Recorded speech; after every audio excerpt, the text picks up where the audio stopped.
The U.S. is doing all it can to stop Israel from staging an all-out assault on Rafah. The Biden administration is now reportedly offering Israel valuable assistance if it holds back.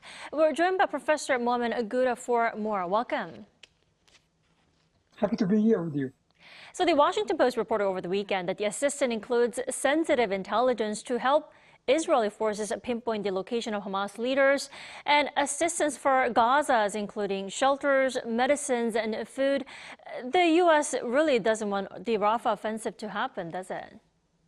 By all means, of course, this is an election year, of course. It's big time for President Biden. The heat is on. We can see this in most of the campuses of major universities in U.S. So the pressure is piling on U.S.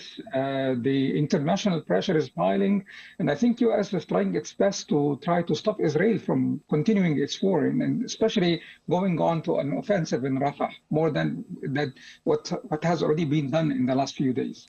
Definitely. Then is the offer of this information important and actually appealing enough for Israel to be interested in? Will Israel accept the offer? I don't think so. If you look at what President Netanyahu has been saying, I think he reached a point of no return. Israel cannot stop its war right now because whatever goals that it has regarding defeating Hamas, which is, again, understanding what's the meaning of defeat is very hard for anybody. Does that mean killing all the Hamas leaders? Because there are lots of radicals and lots of Hamas officials still out there. So I think President Netanyahu will not be able to stop the war. He's continuing his war. And also the pressure is piling in Israel. It's very, very rough time in Israel. So I think Israel will continue its war, and President Netanyahu will not stop at this moment in time.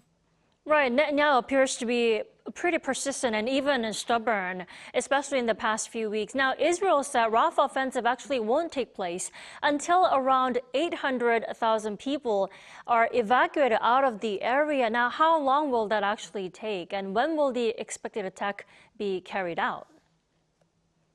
Well, to be honest, at many moments in time, we have heard, some comments from Israel that evacuation will go on, that the humanitarian aid will enter into Rafah or into Gaza, but this didn't really happen whatsoever. So I don't think they will really wait until 800,000 people move to a safe place. I think the boots are already on the ground, and they're already starting the offensive. And again, they can't stop it now. If they stop it now, then they lose everything. They didn't free the hostages. They didn't defeat Hamas. So they will continue its war regardless of any kind of sanctions going on. And we see also looming international justice court, and there are lots of pressures also. So I think they will continue its war, and they will not stop evacuation right now. Professor Gouda, over the weekend, Hamas also released more footage of an Israeli hostage. Why is that? Is there some sort of strategy? Of course, I totally agree. You can see also the pressure is piling more on Israel than on Hamas. Of course, all the major, countries are talking about Hamas, how they are bad, they should be defeated, but nobody have an idea what's the meaning of defeat. Even Secretary of State Blinken yesterday, he was talking also that Israel doesn't have any kind of vision regarding the day after Hamas is gone. Mm-hmm. We don't know what will happen. We can left to have insurgency, we can left to other radicals inside the Gaza, we can left to chaos. So nobody really knows. So Hamas is using its full power and using also its media to show that they are still controlling, and they're giving a message inside, I think, internally to Israelis that we still have the hostages, that Netanyahu is doing a failed job of releasing the hostages. So they are playing a very strategic game, and they are winning up to now. Well, then let's talk about what the U.S. offered to Hamas now. U.S. President Joe Biden said there will be a ceasefire in Gaza tomorrow if Hamas actually lets go of those hostages. Will Hamas take the offer?